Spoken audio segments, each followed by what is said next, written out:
तो जैसा कि पिछले एपिसोड में हमने देखा था, टाजिया काफी गुस्से में था क्योंकि वांग लिंग अब उसे कहीं जाने नहीं दे रहा था।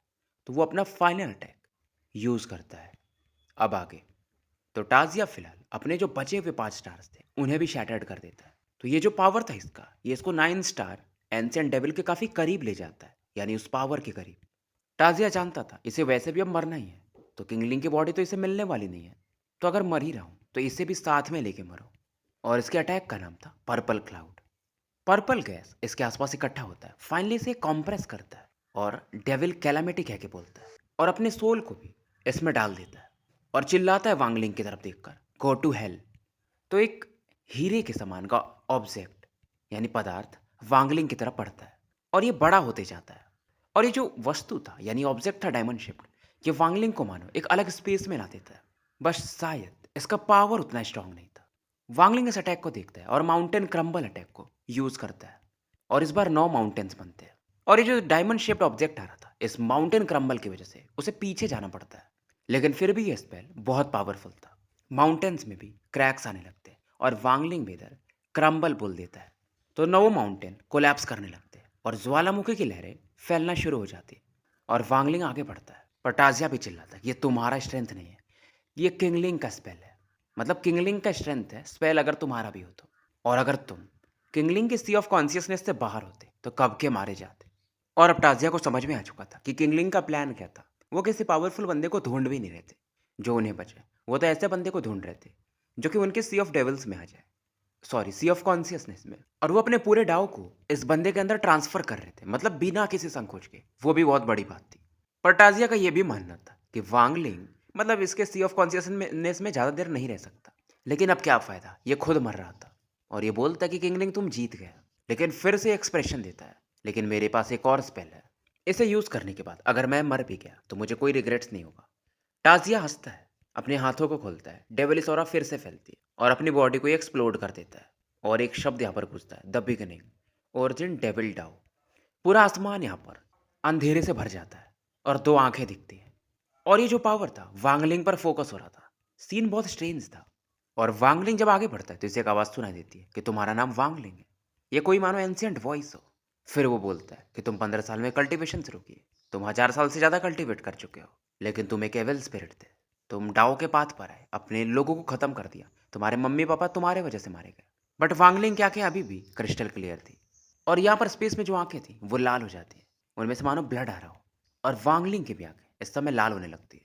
और फिर आवाज़ आती है कि तुम्हारी वाइफ हेवंस में चली गई, तुम्हारे बेटे का सोल फ्रैगमेंट है तुम्हारे पास, कोई भी तुम्हारे साथ नहीं है। वांगलिंग का चेहरा पीला पड़ने लगता है। ये कुछ कदम पीछे हटता है, ये अपने चेस्ट को टच करता है, मानो इसके सोल में अब एक पेन हो रहा हो। फिर आवाज़ आती है कि डोंटियान ने तुम्हारी मदद की, वो भी मर आ गया। वर्मिलियन बर्ड एम्पर ने तुम्हारी मदद की, वो भी खत्म हो चुके हैं। जाओई अब तुम्हें प्रोटेक्ट नहीं कर सकता, मतलब जिस लाश को वो पसंद करता था वो भी उसका हाथ से चला गया। वांगलिंग को गुस्सा आता है कि बहुत बोल लिया, क्योंकि इस वजह से मतलब नॉर्मली वांगलिंग को इन चीज़ों से फर्क नहीं पड़ता है, कोई भी बोले। बट इस आवाज़ में शायद एक पावर था, शायद लॉ पावर था, जो कि इसे पेन फील करा रहा था।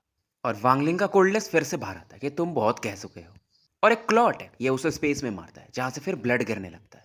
और वांगलिंग बोलता है कि मेरे स्पिरिट को कोई हिला दे, ऐसा माई का लाल पैदा ही नहीं हुआ। मैंने मिस्टेक्स किए हैं, लेकिन जब तक मेरा डाव हार्ट है मेरे लिए काफ़ी है। मतलब जब तक मैं अपने दिल को फॉलो करता हूँ कोई दिक्कत नहीं है। राइट हैंड में ये सील बनाता है सेलेस्टियल स्पेल का फॉलिंग स्टार। और आसमान में मतलब मानो तारे गिरने लगते हैं, ऐसा पावर था। ये जो अंधकार था ये खत्म हो जाता है। वांगलिंग की बॉडी यहाँ से मानो कोलैप्स हो जाती है और धीरे धीरे इसकी बॉडी में से वांग वे, हुजुआन, जाओई, किंग शुआंग सभी निकल जाते हैं। और स्पेस में ग्रीन ऑरा दिखती है किंगलिन के। सी ऑफ कॉन्शियसनेस भी गायब हो जाता है। फिर उसी टेम्पल को हमें दिखाया जाता है जहाँ पर सेटुरन गार्ड कर रहा था और सबको देख रहा था, मतलब सब तो यहीं पर थे ना, बस फॉर्मेशन के अंदर उनका शायद सी ऑफ कॉन्शियसनेस चला गया था किंगलिंग के अंदर में। सिल्वर फीमेल कॉर्प्स भी वांगलिंग को ध्यान से दिख रही थी और इधर वांगलिंग की बॉडी ट्रेम्बल करती है, ये अपनी आंखें खोल लेता है। फॉर्मेशन के बीच में किंगलिंग भी फाइनली अपनी आंखें खोलते हैं। इनकी आंखों में मानो एक समय जो गुजर चुका हो उसे फील किया जा सकता था। किंग शुआंग भी जाग जाती है, उसके राइट हाथ में थोड़ा सा इंजरी था। वांगवेयर हुजवान भी यहाँ पर जाग जाते हैं और किंगलिंग की तरफ देखते हैं और टीचर बुलाते हैं। किंगलिन स्माइल करते हैं और इनकी तारीफ करते हैं कि तुम लोगों ने भी बहुत मेहनत किया। वांगवे की आंखों में तो आंसू थे, क्योंकि उसने इस समय का वेट पता नहीं कितने हजारों सालों से किया था। जाओवी इस दौरान किंग शुआंग की तरफ देखता है लेकिन कुछ बोलता नहीं, इसकी आंखों में उदासी था।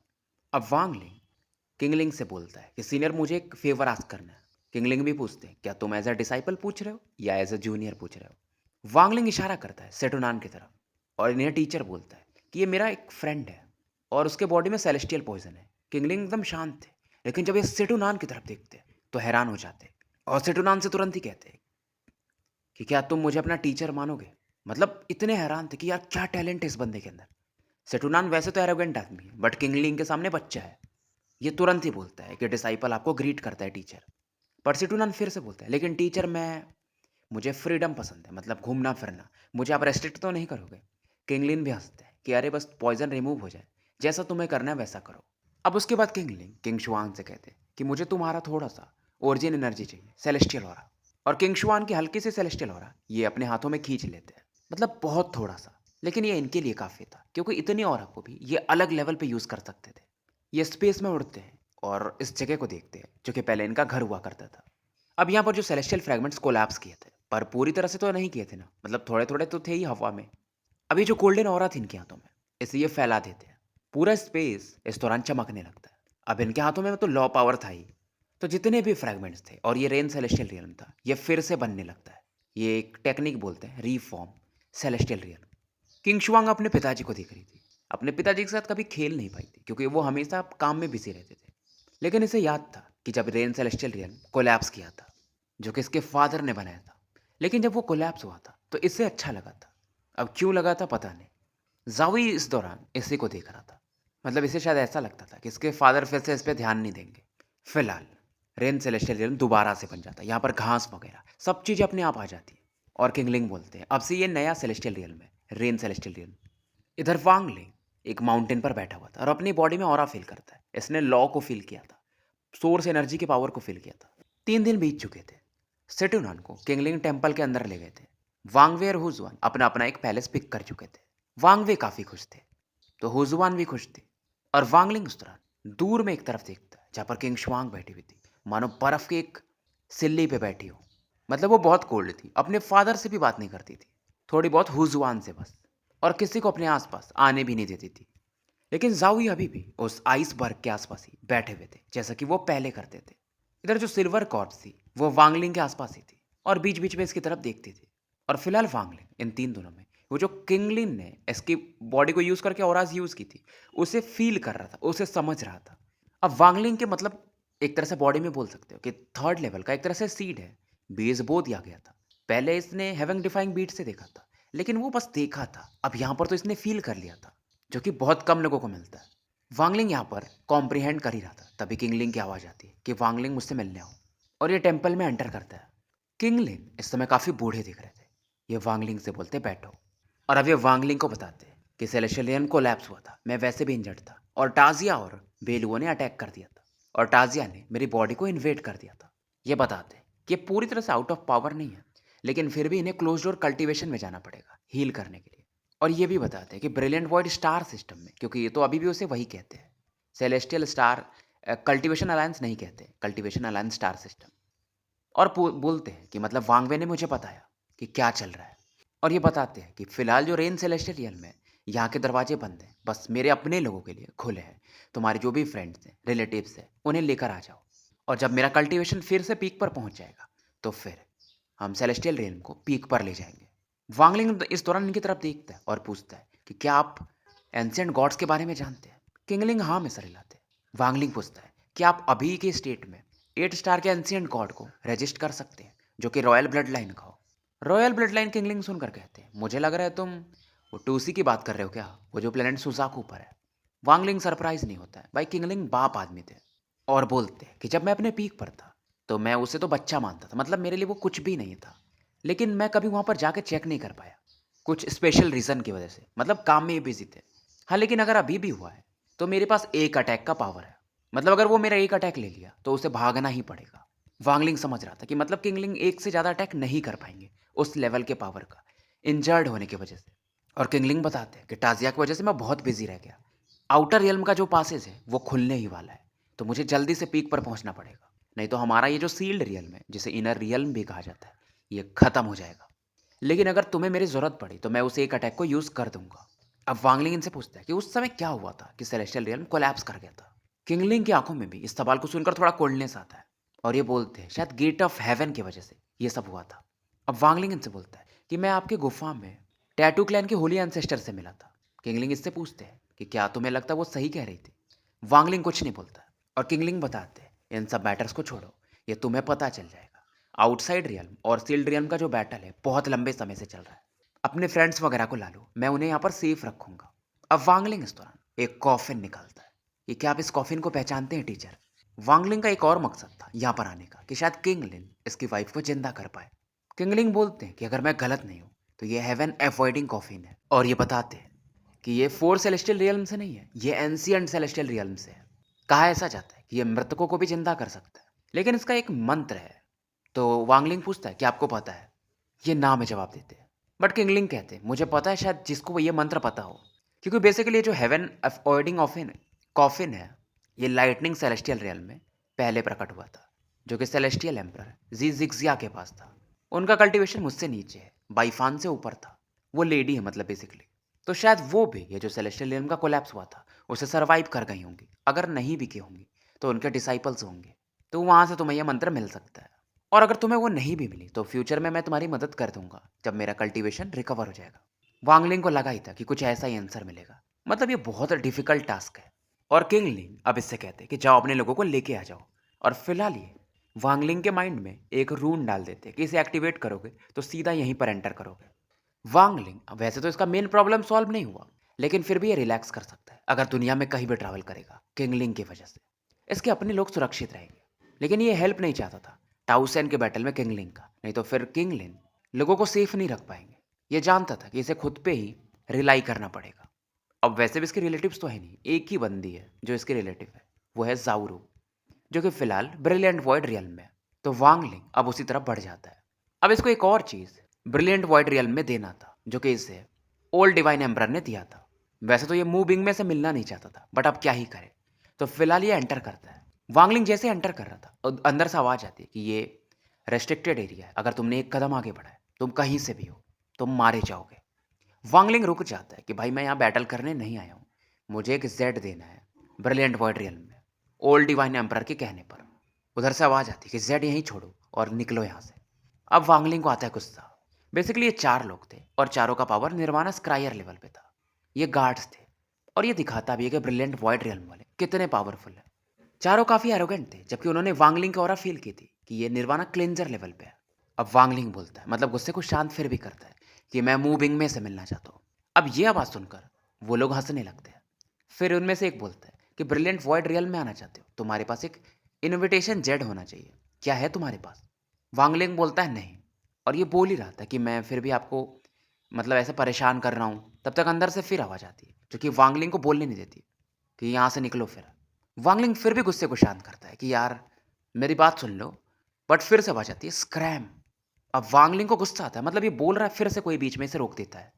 अब इसका किलिंग इंटेंट निकलना शुरू होता है, लेकिन फिर भी ये शांत करता है कि मुझे बस मैसेज पास करना है। पर फिर से अंदर से आवाज आता है कि गट्स है तो अंदर चले जाओ तोड़ के।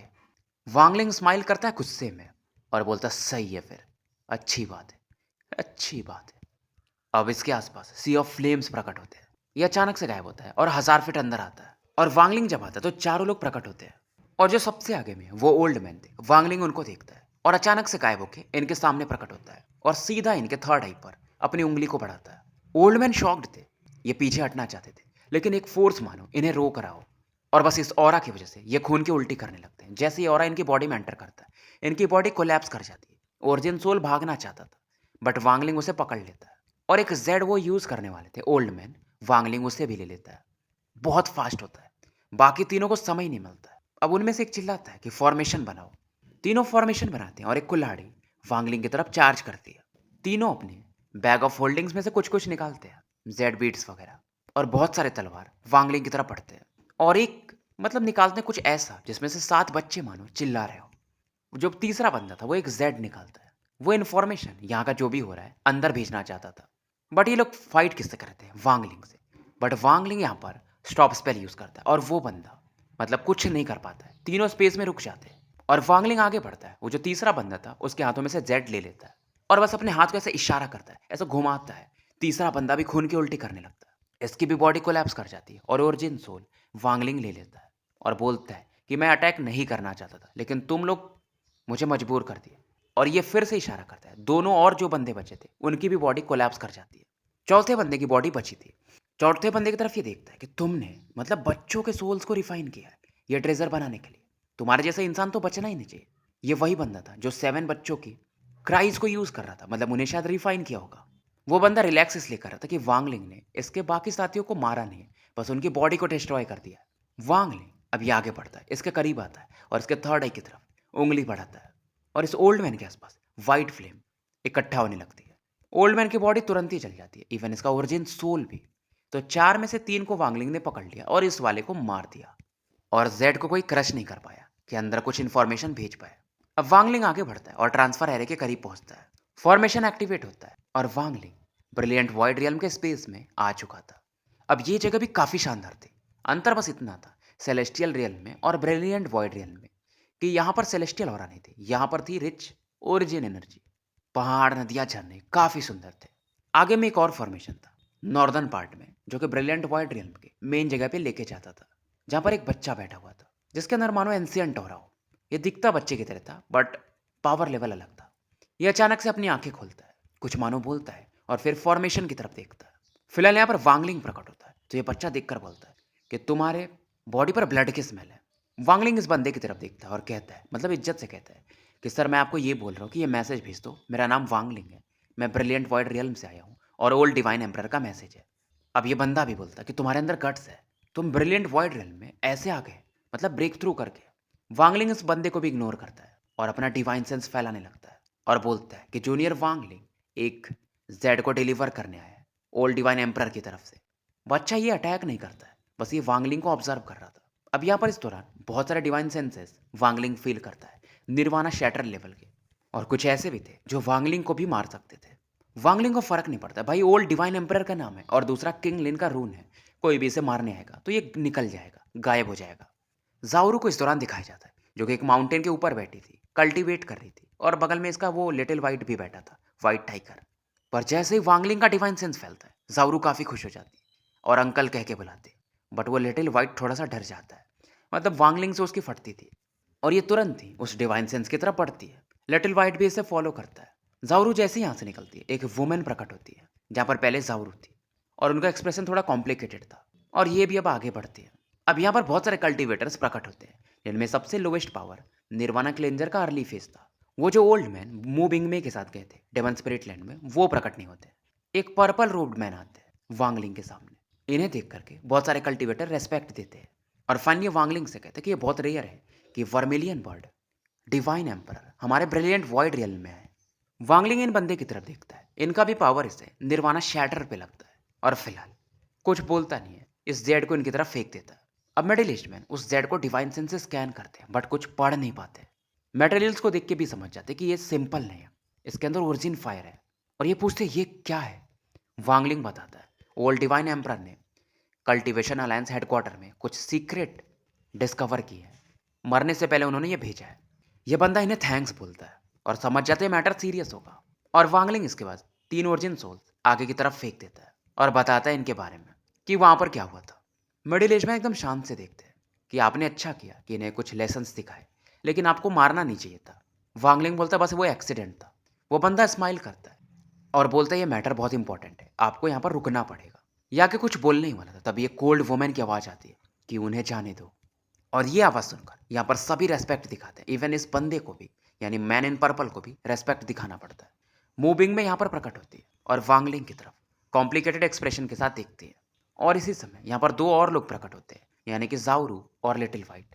जाउरू काफ़ी खुश थी, उसकी आंखों में आंसू थे। वांगलिंग भी बोलता है कि अंकल तुम्हें यहाँ से ले जाने आए। अब वांगलिंग मूविंग में की तरफ देखता है और बोलता है मैं जाउरू को ले जा रहा हूँ। मूविंग में इस दौरान यहाँ पर जो भी लोग थे सभी से बोलती है यहाँ से जाओ। सभी लोग तुरंत चले जाते तो यहाँ पर बस मूविंग में जाउरू और वांगलिंग बसते हैं। मूविंग में इस दौरान वांगलिंग से नजरें नहीं मिला पा रही थी। वो जाउरू से बोलती है कि जा तो रही हो बट कल्टीवेशन डेली करना। जाउरू जानती थी कि इसकी टीचर इसके लिए काफ़ी अच्छी थी क्योंकि उन्होंने ही इसे बचाया था।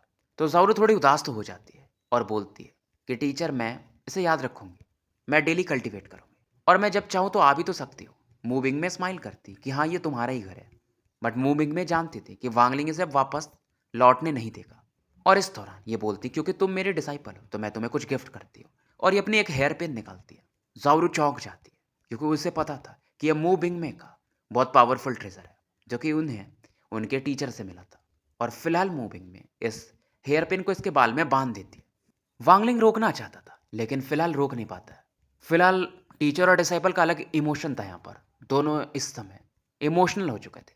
और ज़ाओरू को समझ में आता है कि शायद मूविंग में को, यानी इसके टीचर को, इसके अंकल जानते हैं, लेकिन वो दोस्त नहीं है, कुछ अलग रिश्ता है इनके बीच में। वांगलिंग को समझ में आता है कि मूविंग में और ज़ाओरू का जो रिश्ता है वो फेक नहीं है, लेकिन फिर भी वांगलिंग को पूरी तरह से भरोसा नहीं होता है, ल्यूमे की वजह से। फिलहाल ज़ाओरू अपना इन्हें रेस्पेक्ट देती है और फिर ये निकलने लगते हैं। ट्रांसफर एरिया के वांगलिंग करीब था, पर तभी मूविंग में हिम्मत करके फिर से बोलती है, वांगलिंग आई एम सॉरी। अभी ट्रांसफर फॉर्मेशन एक्टिवेट नहीं हुआ था। ये फिर से बोलती है, सॉरी, मैं सच में सॉरी बोल रही हूँ। इसकी आंखों में आंसू थे और बात सही थी। इन सालों में इसके मतलब दिल में इतना दर्द था कि मानो ये कभी भी मर सकती थी। नींद में जाग जाती थी। लिऊ में तो मर चुकी थी, तो वांगलिंग भी अब इससे बोलता है कि तुम लिऊ में नहीं हो, तो सॉरी कहने की जरूरत नहीं है। वांगलिंग भी इस दौरान एक पेन फील करता है। ये शायद वांगपिंग के अंदर जा रहा था। और वांगलिंग जब जा रहा था तो सोचता है कि लिऊ में इसके डाउ हार्ट में अपना स्थान छोड़ना चाहती थी, और कहीं ना कहीं वो सफल हो चुकी थी। आज तक वो मरने के बाद भी सक्सेसफुल है। मूविंग में इधर लगातार सॉरी बोल, वांगलिंग इधर फॉर्मेशन को ओपन कर देता है। लाइट धीरे धीरे इंटेंस हो रही थी, और इसी समय वांगलिंग शायद कुछ सोचता है और कहता है कि क्या तुम सच में उसे देखना चाहती हो। लेकिन फिलहाल फॉर्मेशन एक्टिवेट हो जाता है। ये चले जाते हैं। मूविंग में वांगपिंग को नहीं देख पाती है। वांगलिंग वो गैस भी नहीं करना चाहता था कि मूविंग में क्या सोच रही थी। मतलब दोनों के बीच में मानो एक दीवार खड़ी थी। मतलब लाइफ और डेथ से भी एक बहुत बड़ी दूरी थी, जो कि वांगलिंग और मूविंग में के बीच में थी, जिसे पार करना असंभव के जैसा था। लेकिन आप एक दूसरे को भूल भी नहीं सकते। आप रास्ता ढूंढना चाहते हो कि शुरुआत कैसे करोगे, पर शायद वो रास्ता भी ढूंढना मुश्किल था। मूविंग में गायब होते हुए इंसान की तरफ देखती, आंखों में आंसू थे। ये वांगपिंग को सच में देखना चाहती थी, अपने बच्चे को छूना चाहती थी। इसके डाओ हार्ट में एक प्रॉब्लम आ चुका था ल्यूमे की वजह से। मतलब एक गैप आ चुका था। या तो ये इसे निकाल दे तो इसका डाओ हार्ट हमेशा के लिए इनकम्प्लीट हो जाएगा, लेकिन वो जो फ्लॉ था वो गायब हो जाएगा। या एक चीज़ ये कर सकती कि वांगपिंग को देख ले, तो शायद इसका डाओ हार्ट या तो कंप्लीट हो जाएगा या तो ख़त्म ही हो जाएगा। एक और प्रॉब्लम था कि ये ब्रिलियंट वॉइड की सेंटेंस थी, तो इसकी अपनी जिम्मेदारियाँ थी, और शायद ये वांगलिंग से ज़्यादा भी अकेली थी। वांगलिंग इधर जा रहा था और दिल में इसको दर्द तो होता है, और ये सोचता कि कितना दर्द होगा। एक समय के बाद तो आदत ही हो जाता है, और शायद मुझे फील ही ना हो। वांगलिंग फिलहाल ज़ाओरू को नए सेलेस्टियल रियल्म में ले जाता है और इसे समझाता है कि कल्टीवेशन वेस्ट मत करना, तुम बड़ी हो चुकी हो। ज़ाओरू भी रोती है और वांगलिंग के कपड़ों को थोड़ा सा पकड़ लेती है, मानो ये वही छोटी बच्ची हो। इसे ऐसा लगता था कि शायद वांगलिंग दोबारा आएंगे नहीं। वांगलिंग इसे समझाता है कि मैंने यहाँ पर तुम्हें लाकर सही किया या गलत मुझे नहीं पता, बट तुम मू बिंग में के साथ रहती तो शायद मुझे चैन नहीं रहता। और वांगलिंग फिर बोलता है कि मान लो तुम्हारे अंकल अगर कभी वापस ना आ पाए तो तुम अपने टीचर के पास जा सकती हो। और वांगलिंग फिर यहाँ से पलट जाता है और गायब हो जाता है। हुजवान देखती है और ज़ाओरू को लेके चली जाती है और इसे समझाती है कि तुम्हारे अंकल वापस आएंगे। इधर ईस्टर्न रीजन को दिखाया जाता है, जहाँ पर अज्योर ड्रैगन डिवाइन एम्परर लौट चुके थे। 4 डिवाइन सेक्ट का माहौल अलग था। ये चारों सेक्ट अब अलग नहीं थे, एक साथ थे फिलहाल। अब यहाँ पर 4 डिवाइन एम्परर्स नहीं होंगे, बस एक ही डिवाइन सॉवरिन होंगे। इस चीज़ के लिए बहुत सारे मतलब मैटर्स थे, लेकिन फिलहाल ये सब आवाज़ें शांत हो जाती हैं अज्योर ड्रैगन डिवाइन एम्परर की वजह से। अब किसी के पास उनके होली ट्रेजर्स नहीं थे, जैसे कि ब्लैक टॉर्टॉइस के पास उनका रहता था, व्हाइट टाइगर के पास उनका रहता था। सभी इस समय अज्योर ड्रैगन के पास थे। वांगलिंग इधर जैसे ही ईस्टर्न रीजन में प्रकट होता है, अज्योर ड्रैगन डिवाइन सेक्ट के लोग इसे ढूंढ लेते हैं। और वांगलिंग जब यहाँ से गुजर रहा था तो इनमें से कोई ये इन्फॉर्मेशन अंदर पास कर देता एक जेड की मदद से। और कोई अगर इसे रेस्पेक्ट दिखाता तो एक आदि बोलते हैं कि अब ये डिवाइन एम्परर वैसे भी नहीं है, तो हमें रेस्पेक्ट क्यों दिखाना। वांगलिंग को भी समझ में आ जाता है कि यहाँ का माहौल चेंज हो चुका है। पहले ये वर्मिलियन बर्ड सेक्ट जाता है, पर इसे रोक दिया जाता है। यहाँ पर 7 एल्डर्स प्रकट होते हैं, जिनमें से 2 वर्मिलियन बर्ड के, एक व्हाइट टाइगर के, 4 अज्योर ड्रैगन सेक्ट के थे। वांगलिंग शांत था क्योंकि इन सभी को जानता था। और इनमें से एक बोलते हैं कि अज्योर ड्रैगन डिवाइन सॉवरिन, अब वो सॉवरिन हो चुके हैं, वो तुम्हें बुलाएं। वांगलिंग पूरी बातों का अंदाजा लगा लेता है, क्योंकि इसे कोई डिवाइन एम्परर नहीं बुलाता है कि मतलब यहाँ पर क्या हुआ है। इसे ये भी पता चल जाता है कि वर्मिलियन बर्ड सेक्ट वाले सभी लोग सुरक्षित हैं। वहाँ के जो एल्डर थे पुराने, वो बता देते हैं। पर वांगलिंग फिलहाल उस प्लेनेट पर जा रहा था जहाँ पर ओल्ड डिवाइन एम्परर रहते थे। लेकिन फिर से पीछे से आवाज आती है कि तुम्हें डिवाइन सॉवरिन ने बुलाया है। वांगलिंग यहाँ पर बेसिकली बिग हेड और अपने बाकी लोगों को ढूंढने आया था और गुस्से में पलट के पूछता है कि वो लोग कहाँ गए। और जब इन सातों की तरफ देखता है तो फिलहाल ये शांत हो जाता है कि यार मैटर प्यार से निपटाना पड़ेगा। ये लोग फिर से इनमें से बोलता है कि तुमसे डिवाइन सॉवरेन मिलना चाहते हैं। वांगलिंग को आता है गुस्सा कि भाई नहीं आता ना मैं तो तुम्हारे वो अज़्योर ड्रैगन डिवाइन सॉवरेन या एम्परर जो भी बोलो रेन सेलेस्टियल रियल में अभी भी सील्ड होते हैं। और गुस्से में बोलता है कि अगर वर्मिलियन बर्ड डिवाइन एम्परर नहीं होते पुराने वाले तो तुम लोग कब के खत्म हो जाते। और अगर तुम्हारे अज़्योर ड्रैगन डिवाइन एम्परर को मिलना है सॉवरेन को मिलना है तो उन्हें यहाँ भेजो। ये जो एल्डर थे अज़्योर ड्रैगन के इन्हें गुस्सा तो आता है बट क्या ही कर सकते थे। बात तो सही थी। ओल्ड एम्परर इन चारों सेक्ट के लिए मरे थे और ये लोगों पर इस दौरान एक एंशियंट वॉइड यहाँ पर प्रकट होता है जिसके अंदर मानो स्पेल हो। सेवन एल्डर सीरियस हो जाते हैं और सभी एक साथ बोलते हैं ग्रीटिंग्स डिवाइन सॉवरेन। बेसिकली यहाँ पर एक ग्रीन लाइट प्रकट होती है। अज़्योर ड्रैगन अब बदल चुके थे मतलब इनकी ऑरा थोड़ी बहुत रिकवर हुई थी। और ये फिर वांगलिंग से बोलते हैं शायद तुम होली ट्रेजर लौटाने आए हो। वांगलिंग की आंखें एकदम कोल्ड थी। वांगलिंग पूछता है मेरे दोस्त कहाँ हैं। लेकिन ये जो प्रेशर था अज़्योर ड्रैगन का ये बहुत ज़्यादा था वांगलिंग के लिए तो वांगलिंग थोड़ा पीछे हटता है। अज़्योर ड्रैगन स्माइल करते हैं बट ये स्माइल भी काफ़ी कोल्ड था। और ये बताते कि मैंने कुछ ज़्यादा नहीं किया। जो भी बाहरी थे मैंने उन्हें 4 डिवाइन सेक्ट से बाहर में एक प्लेनेट पर भेज दिया। वांगलिंग बोलता है कि मैं अपनी आइडेंटिटी छोड़ दूंगा कि मैं वर्मिलियन बर्ड एम्परर हूँ। मैं आपको होली ट्रेजर भी दे दूंगा। मैं चला जाऊंगा कभी नहीं आऊँगा लेकिन मुझे एक चीज़ चाहिए। और वांगलिंग इस दौरान वो जो होली ट्रेजर था जिस पर वो ब्लड भी चाहिए था उसे भी मर्ज करके इन्हें दे देता है। स्टोरी यहीं समाप्त करते हैं। मिलते हैं फिर कल एक नए वीडियो के साथ।